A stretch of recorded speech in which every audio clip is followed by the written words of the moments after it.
bersepakat, artinya sama pendapat, bahwa ayat ini, yaitu ayat berapa itu?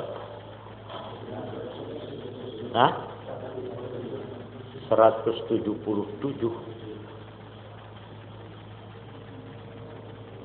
adalah merupakan persimpangan jalan yang sangat penting, artinya dalam surat yang panjang sekali, yaitu surat Al-Baqarah. Ayat 177 ini merupakan pematang. Kalau di sawah, pematang yang memisahkan antara dua tujuan besar daripada surat Al-Baqarah.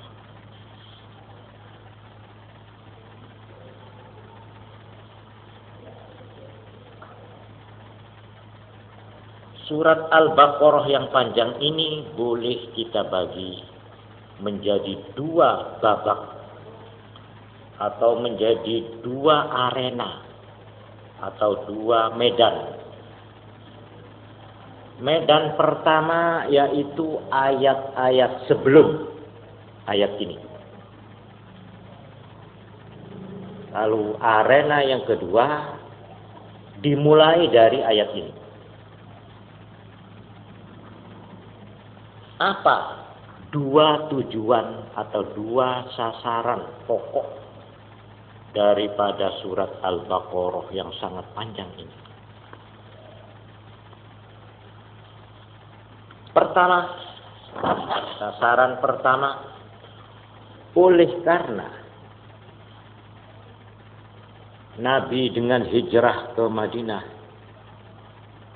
terutama dia harus berhadapan dengan tokoh-tokoh dan gembong-gembong yang dari sudut kultural, dari sudut kebudayaan, dari sudut agama merupakan pimpinan di kota baru ini, di kota Madinah, yaitu orang Yahudi, atau lebih terkenal di dalam Quran dengan nama Bani Israel.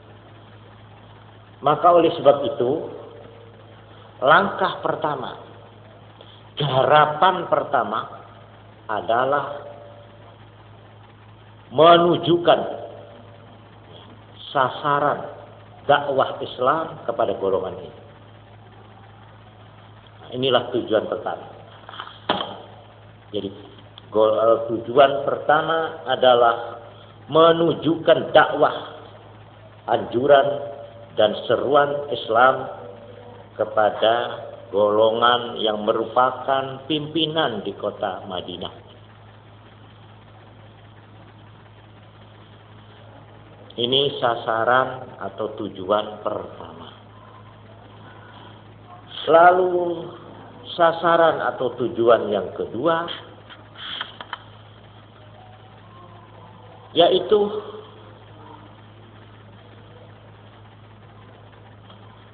dakwah Islam yang ditujukan kepada kaum muslimin. Dakwah yang kedua ini tujuannya membina, membangun satu masyarakat baru yang disebut masyarakat Islam. Ini tujuan kedua. Karena sejak bertahun-tahun mulai Kanjeng Nabi diangkat menjadi Rasul, baru sekaranglah pengikut-pengikut beliau ini berkumpul di dalam satu tempat. Dan sekaligus di dalam tempat itu orang-orang yang menjadi pengikut beliau ini mempunyai kesempatan untuk melakukan kegiatan-kegiatan Islam dengan bebas. Nah, Karena itu, maka sasaran kedua daripada surat Al-Baqarah ditujukan untuk menyusun kekuatan, menyusun yang disebut masyarakat yang mempunyai tata hukum. Surat atau ayat-ayat yang dimulai dari ayat 177 ini sampai akhir surat ini semuanya merupakan sekumpulan daripada tatanan-tatanan orde baru buat zaman itu, merupakan tata hukum yang diatur secara berturut-turut. Nah, inilah dua tujuan pokok daripada surat Al-Baqarah.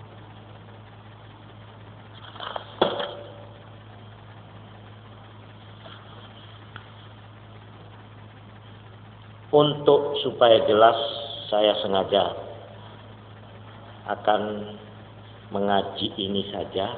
Kitabnya, ini kitab Minhajul Abidin saya perhatikan. Sebab di sini urat nadi yang penting dari kesimpulan selama ini kita mengaji tafsir, mengaji Quran dari sejak awal. Karena itu di sini saya penting untuk memberikan penjelasan yang agak detail, agak terperinci. Mari saya minta supaya diikuti ya. Kalau perlu dicatat keterangan-keterangan saya ini.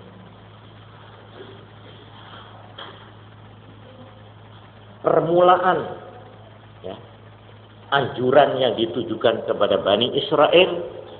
Coba kamu lihat Quran. Halaman yang pertama, coba lihat. Yaitu dimulai dari ayat ya Bani Israil al-kuru ni'mati allati an'amtu 'alaikum wa awfu bi'ahdi ufi bi'ahdikum wa iyaya farhabun. Coba lihat. Buka. Itu ayat keberapa ya? Dari permulaan surat Baqarah itu. Ya Bani Israil al-kuru ni'mati allati an'amtu 'alaikum wa awfu bi'ahdi ufi bi'ahdikum wa iyaya farhabun.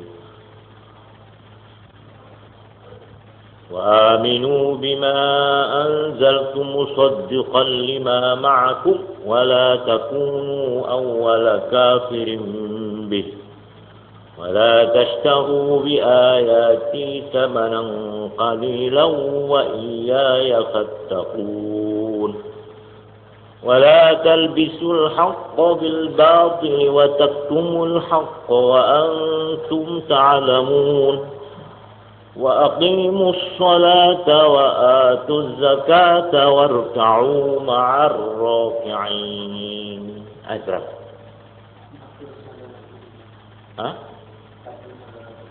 Dimulai ayat 40. Jadi sasaran yang pertama dimulai dari ayat 40. Di mana Bani Israel diperingatkan oleh Tuhan akan nikmat-nikmat yang telah pernah diberikan kepada mereka, leluhur-leluhur mereka, nenek moyang mereka. Ini diperingatkan oleh Tuhan. Diperintahkan kepada mereka untuk tetap memenuhi janji kepada Tuhan. Diperintahkan kepada mereka untuk memegang teguh wahyu-wahyu yang telah diturunkan. Diperingatkan kepada mereka, jangan sampai mereka itu mempermainkan ayat-ayat, memperjualbelikan ayat-ayat dengan kedudukan, dengan harta benda yang disebut samanan qalila, harga yang murah. Diperingatkan kepada mereka jangan sampai dalam menjalankan agama berusaha mencampur aduk, membuat kekaburan. Ini firman-Nya, wala talbisul haqqo bil batil wa taktumul haqqo wa antum ta'lamun. Diperintahkan kepada mereka untuk menegakkan perintah sembahyang, zakat, dan seterusnya. Ini pertama. Ini ayat 40. Kemudian secara berturut-turut, ini kesimpulan dari yang sudah kita ngaji ini selama ini. Ya. Kemudian secara berturut-turut, Tuhan memperingatkan secara terperinci nikmat-nikmat apa saja yang telah pernah dilimpahkan oleh Tuhan kepada nenek moyang dan leluhur-leluhur Bani Israel. Pertama, mereka telah diselamatkan dari kekejaman Raja Firaun. Kedua, bagaimana Laut Merah ya menjadi beku sehingga mereka bisa lolos melewati lautan. Juga yang ketiga, bagaimana waktu Nabi Musa menerima panggilan untuk menerima kitab Taurat.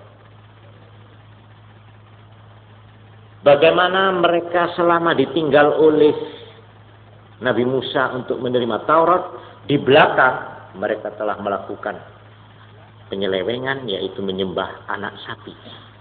Tetapi toh akhirnya dimaafkan oleh Tuhan.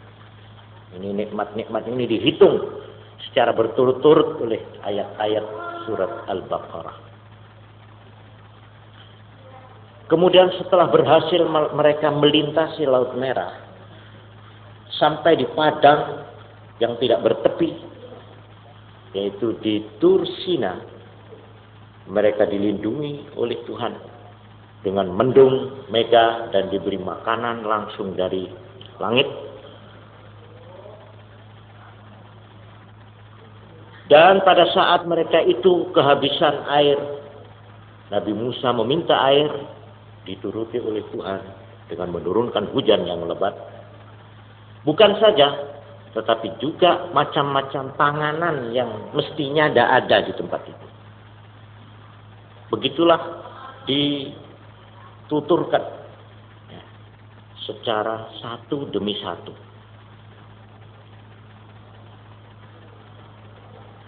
Kemudian sesudah menuturkan nikmat-nikmat itu diperingatkan oleh ayat-ayat sebelum ini, bagaimana nenek moyang Bani Israel ini telah berkali-kali melakukan kesalahan-kesalahan yang memang disengaja.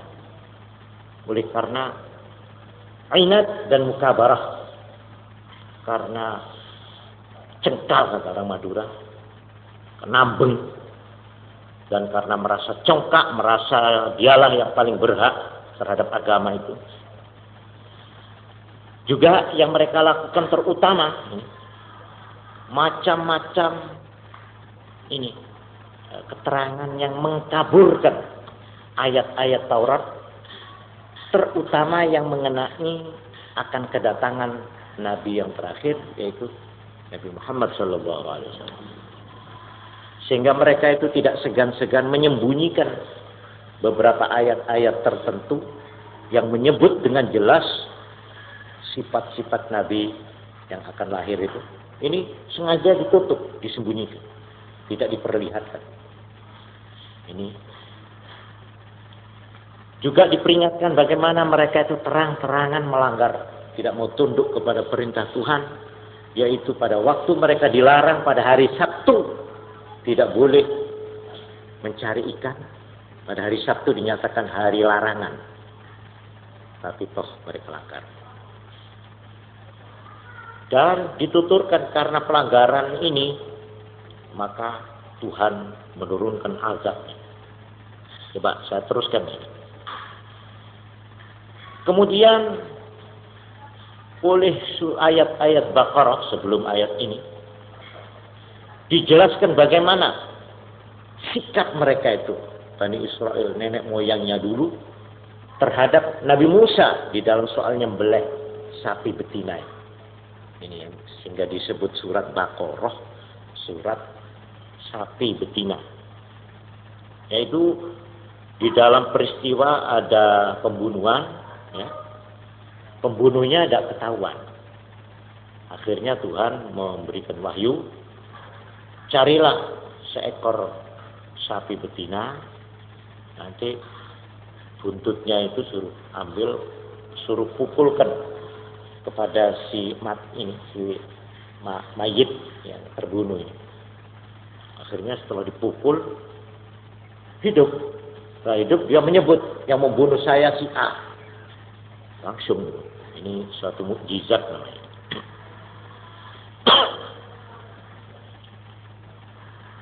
Ini diuraikan bagaimana sikap mereka selanjutnya yang ngengel-ngengel, ya. Waktu disuruh cari sapi itu, bagaimana mereka itu kelihatan sekali kalau mereka itu sebenarnya enggan untuk mengikuti perintah Nabi Musa. Kemudian selanjutnya bagaimana mereka telah tega dan sampai hati dengan sengaja merubah-rubah ayat Taurat. Jadi ayat-ayat Taurat itu ditukar-tukar, dirubah-rubah dengan sengaja oleh pendeta-pendeta Bani Israel zaman dulu. Dan bagaimana maksud tujuan mereka merubah-rubah itu, yaitu untuk memperjualbelikan ayat-ayat kitab suci. Mana yang menguntungkan, yang mendatangkan penghasilan material, dia rubah ayat itu sehingga dia itu mendapat keuntungan material. Ini yang disebut menjual ayat-ayat Tuhan dengan samanan qalil. Juga diuraikan, ini singkatan ya, kesimpulan dari ayat-ayat surat Baqarah sebelumnya ini, sebelum ayat 177. Juga disingkat atau diterangkan bagaimana nenek-nenek moyang mereka itu sudah begitu angkuh, begitu merasa memonopoli memonopoli agama, sehingga mereka itu mengendalkan bahwa mereka tidak akan masuk neraka. Kalau toh masuk hanya ayyam ma'dudah, hanya beberapa hari saja. Kemudian, maaf ini saya menggunakan kata yang kotor, kekurang ajaran mereka, kebritalan mereka, penasaran mereka, sampai mereka itu tega membunuh Nabi, yaitu Nabi Zakaria dan Nabi Yahya. Mereka bunuh karena dianggap ini merugikan. Karena mereka tidak mau diikat oleh janji-janji oleh Tuhan, akhirnya mereka penasaran, nabi-nabi itu mereka bunuh secara beramai-ramai. Dan akhirnya, ini gongnya, mereka dibuka bagaimana mereka itu akhirnya setelah datang Nabi Muhammad SAW sebagaimana dijanjikan di dalam kitab Taurat, dan mereka tahu seperti tahu terhadap anaknya sendiri bahwa memang inilah yang dimaksud kelahiran Nabi terakhir, tapi toh mereka itu dengan sengaja tidak mau tunduk, tidak mau beriman kepada Nabi Muhammad SAW. Malah mereka mengatakan, apa Muhammad? Sorga dan akhirat adalah milikku, milik Bani Israel. Ini diterangkan di dalam ayat-ayat. Kemudian diuraikan juga bagaimana pada zaman Nabi Ibrahim alaihissalam sikap Bani Israel, sikap orang-orang Yahudi itu yang tidak mau tunduk pada anjuran dan ajaan Nabi Ibrahim serta amanat-amanat Nabi Ibrahim kepada putra-putranya sampai kepada yang dinamakan ini Nabi Yakub. Yakub ini penting sekali bagi Bani Israel karena mereka mengaku bahwa keturunan Bani Israel yang murni dimulai dari Yakub. Itu Yakub. Yaitu ayah dari siapa itu? Nabi Yusuf.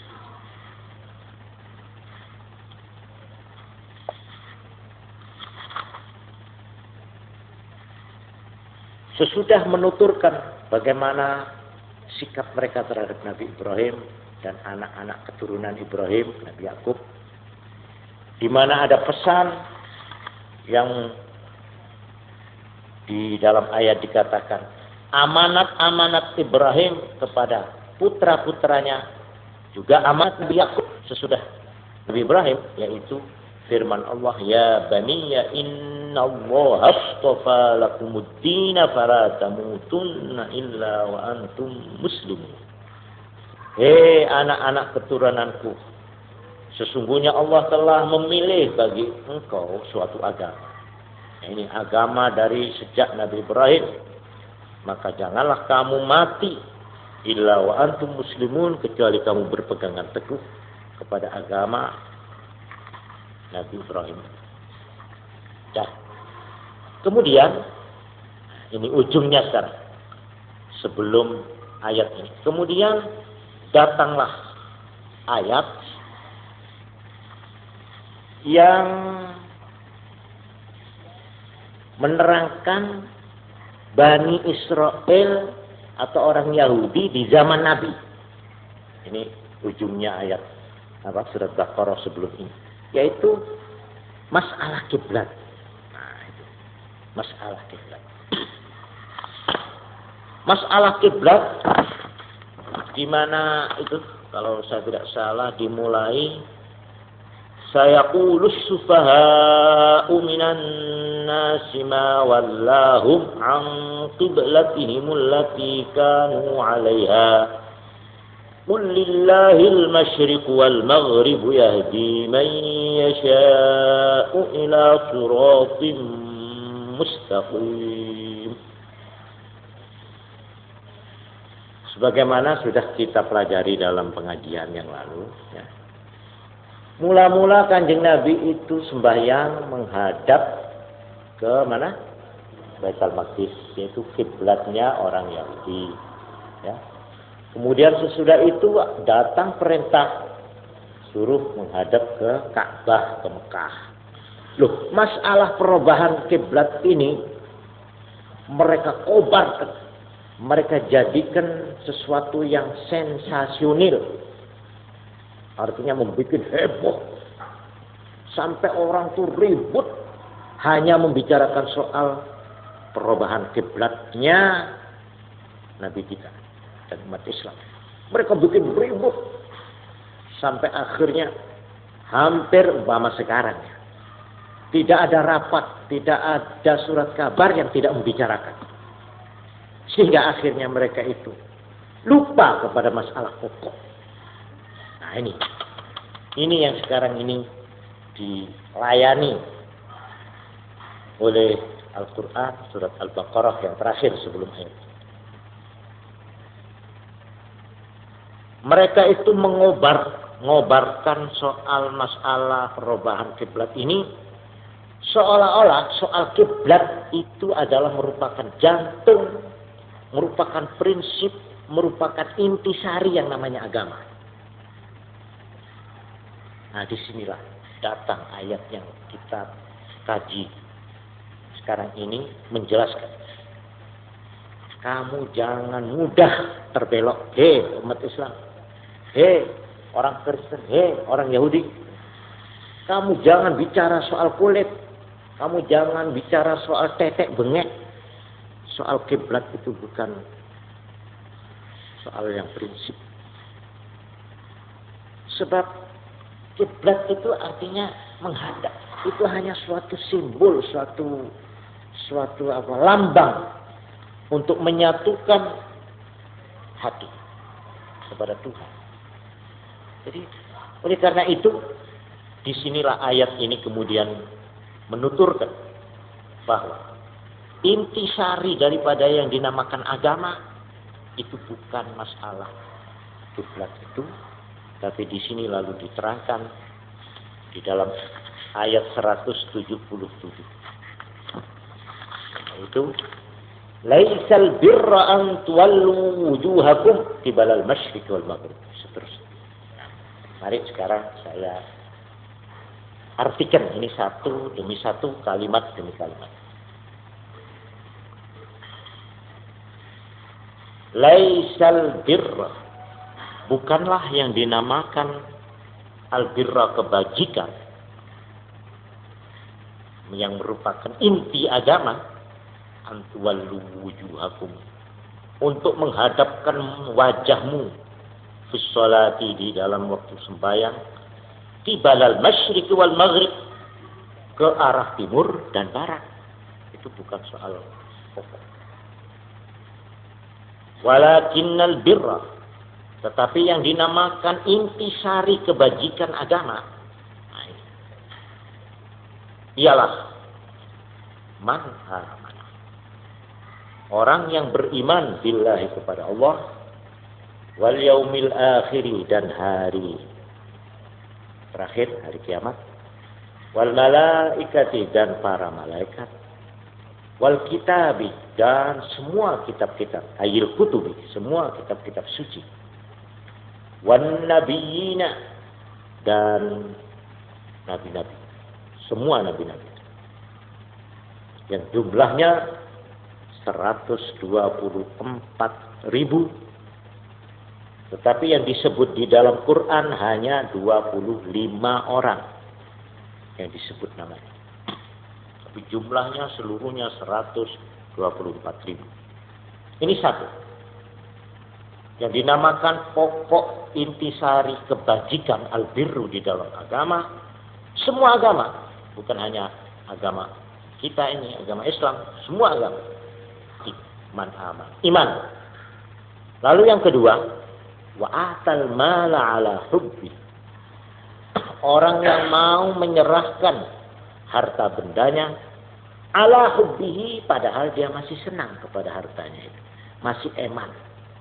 Wa ala hubbihi, ma'a hubbihi lahu, padahal dia masih senang kepada hartanya itu, diserahkan kepada zawil qurba, famili-famili, ayil qarabah, wal yatama, anak-anak yatim, wal masakina, dan anak-anak miskin, wa ibnis sabil, dan musafir, ayil musafir, wasailin, dan mereka yang meminta-minta, at-talibin, yang meminta,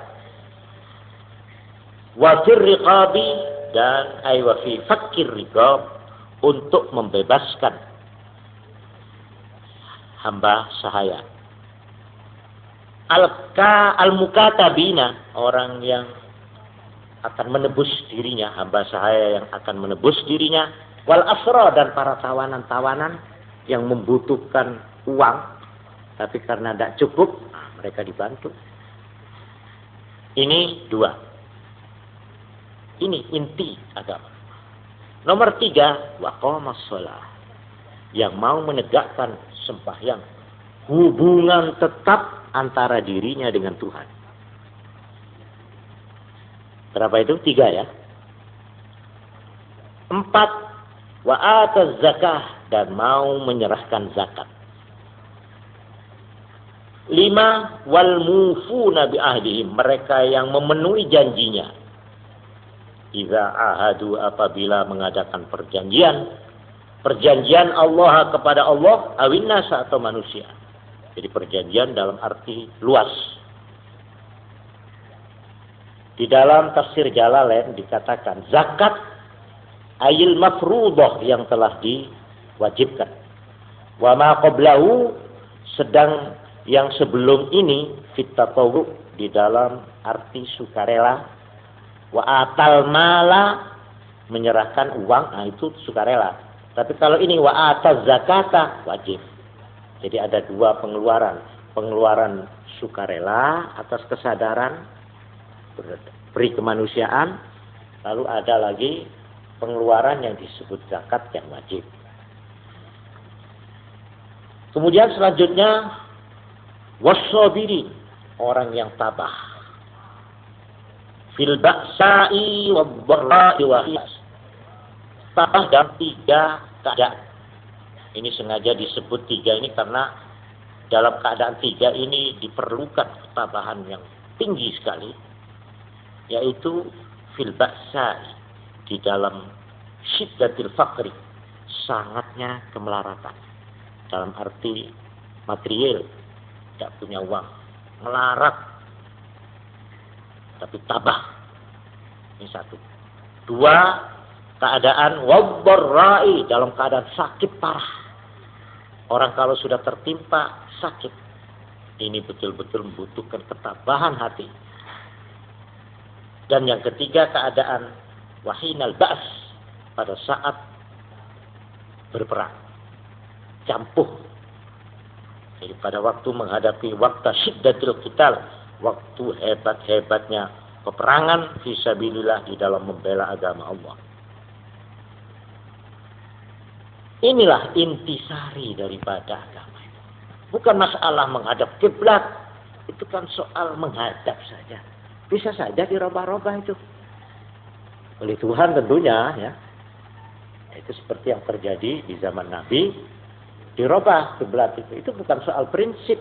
Malah Tuhan mengatakan, jangan kamu mengira bahwa kalau orang menghadap ke Baitul Maqdis itu menandakan Tuhan itu ada di Baitul Maqdis. Tidak.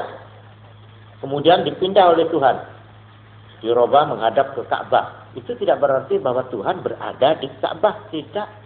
Itu hanya satu lambang untuk menyatukan hati. Tapi sebenarnya Allah di mana? Ainama tuwallu fatamma wajhullah. Kemana saja kamu berpaling menghadap, di sana Tuhan. Bukan soal yang pokok itu ini. Nah, ini diterangkan. Orang-orang ulaikal mausufuna bima dzukira. Mereka-mereka yang mempunyai sifat-sifat seperti di atas itulah alladzina shadaqu, yang memang benar-benar shadaqu, bersungguh-sungguh jujur di dalam beragama. Orang yang setia terhadap agama yaitu yang mempunyai sifat-sifat di atas. Benar fi imanihim, di dalam imannya, awiddi'a'il birri, atau di dalam hal mengaku mengaku mempunyai kebajikan agama, sudah memiliki intisari agama. Nah, itu orang yang bersifat seperti tadi itu. Wa ulaika humul muttaqun, dan mereka itu pula lah yang disebut takwa. Muttaqun, orang yang benar-benar takwa kepada Allah. Ini ayat 177 berlaku untuk semua golongan agama. Ya, ditujukan kepada golongan Yahudi yang membuat ribut masalah perubahan kiblat. Juga ditujukan kepada golongan orang musyrikin di Mekah yang juga mengobarkan masalah perubahan kiblat ini dengan mengatakan, bagaimana Muhammad itu kiblatnya menghadap ke Ka'bah, tapi mereka tidak mau mengikuti agama kita, agama musyrik. Walhasil masalah perubahan kiblat bagaimana sudah lalu kita pelajari, dibikin ribut. Nah, ayat ini merupakan palu godam dari Tuhan untuk memperingatkan kepada orang Yahudi, juga kepada orang musyrikin, dan sekaligus kepada pengikut-pengikut Nabi Muhammad SAW. Ini arti secara kalimat demi kalimat. Sekarang perlu kamu catat ini, supaya kita dapat memahami secara agak mendalam. Coba itu yang nimbo itu suruh berhenti. Suruh berhenti.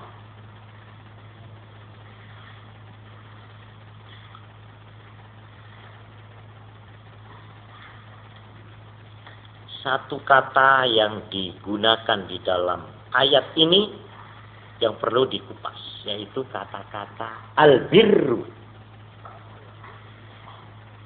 Kata-kata albirru ini banyak disebut-sebut di dalam Al-Quran. Bukan hanya di dalam ayat ini. Umpamanya ayat wa ta'awanu 'alal birri wat taqwa. Ada lagi ayat lan tanalul birra hatta tunfiqu mimma tuhibbun. Ada lagi ayat lain, atamuruna an-nasa bil birri wa tansawna anfusakum. Ada lagi disebut dalam ayat yang lain, wa tanajau bil birri wat taqwa. Ini kata-kata al-birru di dalam Quran banyak disebut di dalam beberapa ayat dan surat. Malah Tuhan sendiri disebut wal barrur rahim. Bukan saja Tuhan, malaikat pun dinamakan barrun. Kiramim baroroh. Juga dari kata-kata albirru, hamba-hamba Tuhan yang setia, yang takwa disebut innal abrara lafi na'im. Ini abror dari kata-kata albirru.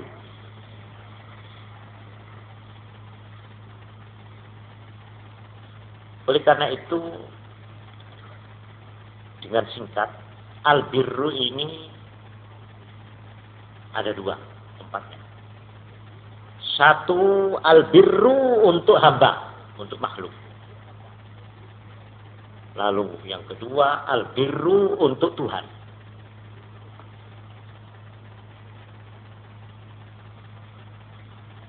Dengan menggunakan ayat-ayat yang menyebut tentang albirru di dalam Quran, ya macam-macam surat dan macam-macam ayat, maka bisa diambil kesimpulan bahwa yang disebut atau yang dimaksud dengan albirru,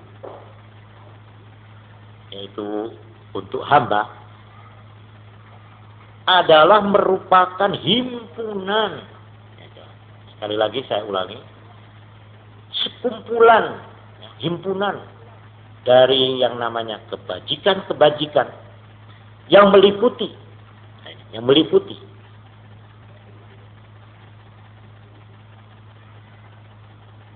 secara rohani atau secara mental, akhlak, ini satu.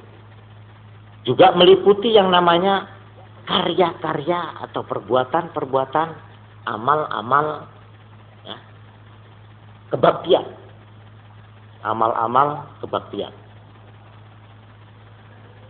Jadi kecuali sifat-sifat rohaniah, sifat yang bersifat psikologis, bersifat mental, ya, bersifat akhlak, maka kata-kata albirru juga meliputi perbuatan-perbuatan lahir. Ini yang albirru untuk hamba. Lalu kata-kata albirru untuk Tuhan, artinya was-sawab war-ridha wal mahabbah. Memberi pahala, menyatakan senang dan ridhanya Allah dan cintanya. Jadi pahala, keridhaan dan kecintaan Tuhan itu disebut albirru. Nah, titik.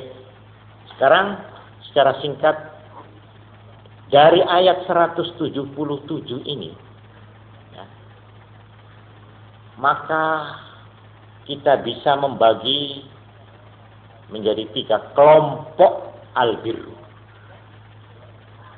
Albirru yang disebut di dalam ayat 177 surat Baqarah ini bisa kita jadikan 3 kelompok. Coba sekarang supaya pemahaman kita terhadap ayat ini sedikit mendalam, perlu saya terangkan tentang 3 kelompok ini secara singkat. Pertama, al-birru fil aqidah. Kedua, al-birru fil amal. Dan yang ketiga, al-birru fil khuluq atau fil akhlak. Ini semua tersimpul di dalam ayat ini. Ayat 177 dari surat Al-Baqarah. Apa itu yang dimaksud dengan al-birru fil aqidah? Di dalam ayat ini dijelaskan 5 unsurnya yang dinamakan kebajikan di dalam kepercayaan atau intisari daripada kepercayaan. Ini di dalam ayat ini dijelaskan ada 5 unsurnya atau pokoknya. Pertama, iman kepada Allah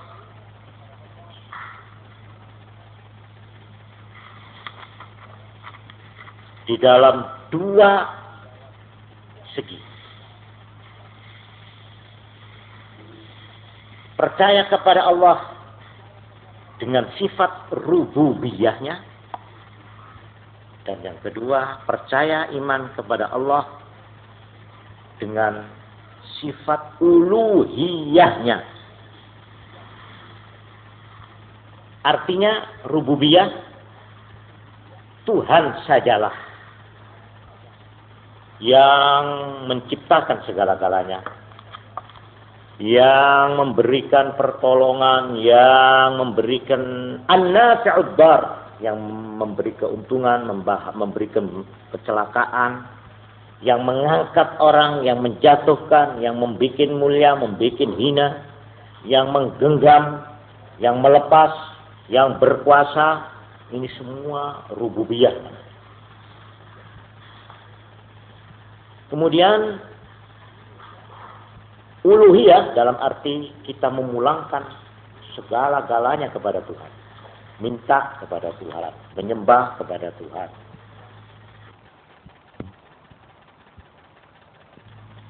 Yang baik dan yang buruk secara teliti dan cermat. Ini pokok yang kedua. Iman kepada Allah, iman kepada hari pembalasan, hari kiamat. Ini merupakan titik tolak dan titik akhir. Perjalanan manusia ini dimulai dari titik pertama, yaitu diciptakan oleh Allah, lalu beramal, sampai kepada titik akhir, yaitu dibalas, hari pembalasan. Ini 2 ujung.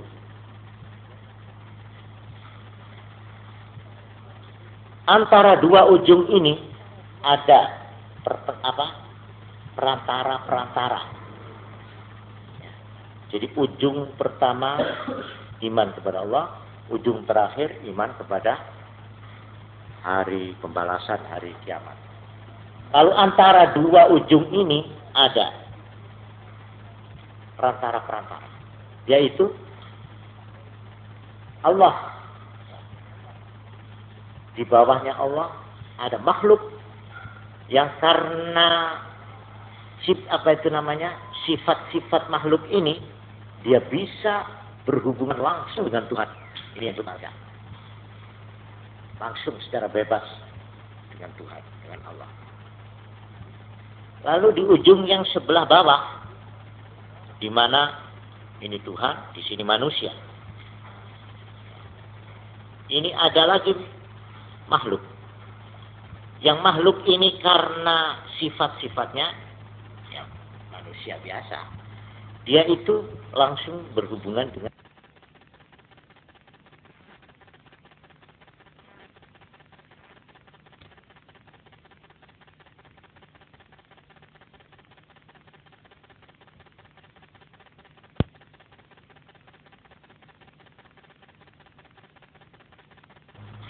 manusia biasa. dia itu langsung berhubungan dengan namanya manusia. Tetapi dalam pada itu dia mempunyai sifat-sifat rohani yang bisa menghubungkan dia dengan malaikat. Nah, inilah yang disebut nabi. Jadi ujung yang paling pojok Tuhan. Ya, ini yang paling di atas sendiri. Di bawahnya itu malaikat.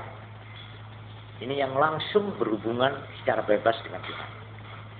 Lalu untuk menyampaikan firman-firman itu diperlukan perantara yang ada di sebelah bawah, yaitu yang disebut nabi-nabi.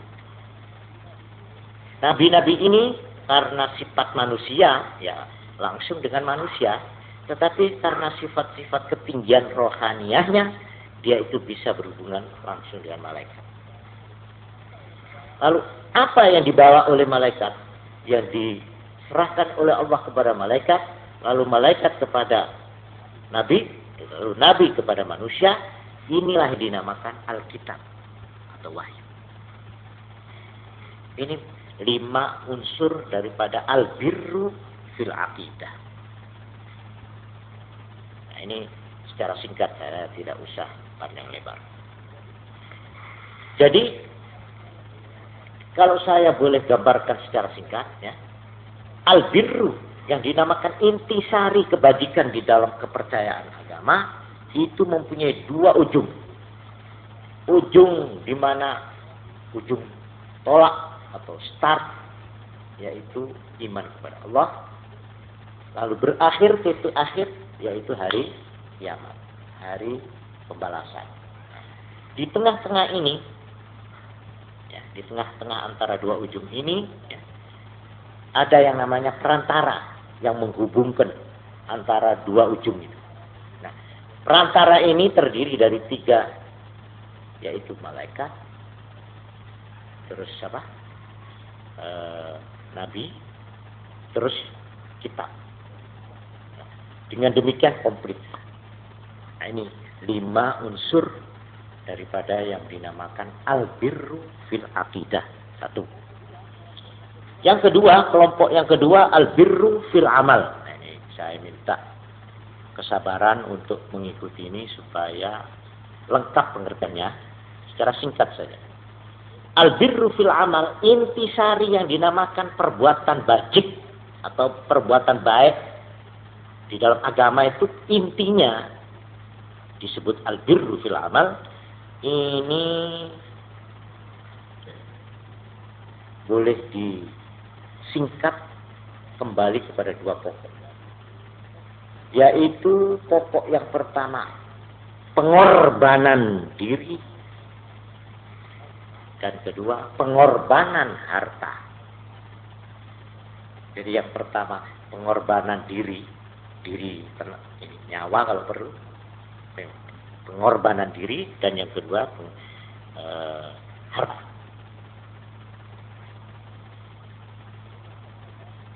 Ini yang pokok. Pengorbanan diri ini dilambangkan di dalam ayat ini dengan disebut as-shalah, sembahyang. Ini penyerahan, pengorbanan, pemasrahan diri. Ini disebut di dalam ayat ini sholat pertama. Memang sholat itu lambang daripada penyerahan seorang hamba yang mengadakan hubungan permohonan kepada Tuhan. Ini penyerahan yang dimulai dengan kata-kata Allahu Akbar. Hanya Allah lah yang maha besar. Ini penyerahan diri. Lalu penyerahan harta digambarkan di dalam ayat ini di dalam 2 bentuk. 1, wa atal mala ala hubbihi, dan yang kedua wa atal zakah. Pengorbanan harta secara sukarela berdasar atas kesadaran batin seseorang, dan yang kedua berdasar atas kesetiaan menjunjung tinggi perintah, yaitu kewajiban zakat. Ini pokok daripada al-birru fil amal, di dalam amal. Lalu selanjutnya di situ diterangkan penggunaannya untuk siapa-siapa, itu diterangkan ya untuk keluarga itu. Seterusnya pada Ibnu Sabil, kepada awanan atau hamba sahaya, wafir riqab dan seterusnya. Ya. Sekarang yang ketiga, ini terakhir. Al-birru fil khuluq. Al-birru fil khuluq atau intisari kebajikan di dalam akhlak. Di dalam ayat ini dipulangkan kepada dua pokok juga. Yaitu pokok pertama, memenuhi kewajiban. Yang di dalam ayat ini dikatakan wal mufuna bi ahdihim idza ahadu. Memenuhi janji apabila mereka sudah mengadakan perjanjian, baik perjanjian itu kepada Tuhan maupun perjanjian dengan manusia. Ya, jadi perjanjian antara hamba dengan Tuhannya, perjanjian antara manusia dengan manusia temannya, atau perjanjian antara negara dan negara, atau perjanjian antara golongan dan golongan, perjanjian antara masyarakat dengan masyarakat yang lain. Ini pertama, ini pokok pertama, menunaikan atau memenuhi kewajiban. Ini satu. Lalu yang kedua, pokok mengatasi dan menghadapi bencana dan rintangan-rintangan dalam hidup dengan mengatasi dengan gagah. Ini yang kedua, pokok yang kedua, menghadapi dan mengatasi. Mengatasi itu artinya mengalahkan, menundukkan rintangan-rintangan yang berupa bencana-bencana, di mana tadi sudah saya terangkan bencana yang paling hebat yaitu 3. Bencana kalau kita itu ditimpa dalam arti material, bencana habis musnah sampai jadi orang melarat. Atau yang kedua, dalam arti sakit sehingga tidak berdaya. Dan yang ketiga, dalam waktu menghadapi peperangan. Yang digunakan dalam ayat ini adalah kata-kata wassobirin, sobar. Ini pokok al-birru fil khuluq yang kedua. Sobar ini jangan diartikan tunduk dan menerima tanpa mengadakan perlawanan, tanpa ada usaha. Itu namanya fatalisme. Itu tidak dibenarkan oleh agama. Menyerah kalah dalam arti tunduk ya, dan tidak mengadakan usaha ikhtiar untuk mengatasi, itu bukan sabar. Sabar menurut ayat ini ialah perjuangan untuk menghadapi ini rintangan-rintangan. Kalau boleh saya katakan, ketabahan untuk mengadakan perlawanan dengan mencari usaha-usaha untuk membebaskan diri daripada rintangan-rintangan. Rintangan dalam arti yang seluas-luasnya, tapi di sini yang ditonjolkan adalah 3. Dalam 3 keadaan ini diperlukan ketabahan dan sifat gagah dari seseorang yang menyebut dirinya orang beragama untuk mengatasi dan mengalahkan 3 keadaan itu, yaitu di sini diterangkan fil ba'sa, di dalam kefikiran penderitaan material. Di sini diperlukan ketabahan. Orang yang di dalam ba'sa, di dalam penderitaan material, dia sanggup memelihara imannya, dia sanggup mengatasi kesulitannya. Ini orang namanya menggenggam al-birru fil khuluq. Intisari kebajikan di dalam akhlak agama. Ini ya keadaan yang pertama. Keadaan yang kedua disebut di sini wadarra. Di dalam keadaan sakit bagaimanapun dia tidak kehilangan Tuhan. Dia tidak kehilangan iman. Dia tidak kehilangan pikiran yang kuat, mental yang kuat untuk berusaha mengatasi Jangan karena sakitnya itu dia lalu menjadi lupa kepada Tuhan, lupa sampai apapun menyerah kalah. Itu tidak dibenarkan. Lalu yang ketiga, keadaan yang disebut di sini yaitu wahinal ba's, pada saat campuhnya peperangan. Memang diperlukan ketabahan mental, sifat gagah. Inilah yang disebut al-birru fil khuluq.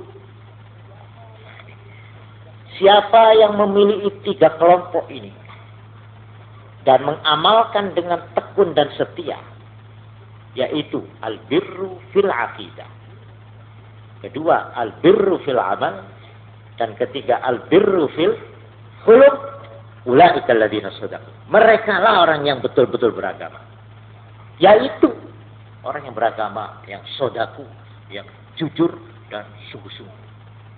Wa ulaika humul muttaqun, dan merekalah yang berhak mengenakan mahkota agama yang disebut takwa. Yaitu mereka itu yang bukan saja imannya tetapi juga perbuatannya. Bukan saja perbuatannya dalam arti kepada Tuhan, tapi juga terhadap sesama, dalam arti kemasyarakatannya. Bukan saja dalam itu, tapi kejujuran batinnya, ketabahan mentalnya, ketabahan rohaninya. Orang yang sudah bisa mengamalkan ini, maka di atas dasar al-birru, tiga al-birru inilah ayat-ayat nanti 178 seterusnya sampai akhir surat Baqarah, Kanjeng Nabi Muhammad SAW diperintahkan untuk menyusun masyarakat Islam. Jadi ayat 177 ini adalah fondamen daripada pembinaan masyarakat yang digambarkan nanti di dalam ayat-ayat berikutnya, yang harus digarap oleh Kanjeng Nabi Muhammad SAW di kotanya, di kota pengungsiannya itu, yaitu kota Madinah Al-Munawwarah. Nah, ini saya kira cukup cukup penting ayat ini untuk dikaji berulang-ulang. Sebab inilah asas kalau orang mau mendirikan masyarakat, mau memberikan negara, ya ini asasnya. Kalau tiga al-birru ini berhasil ditanam dan dimiliki oleh suatu umat, suatu kelompok, maka masyarakat itu akan berarti ditegakkan di atas dasar fondamen yang kokoh. Ya, kurang lebihnya ya demikian, wallahu a'lam bishawab. Al-Fatihah.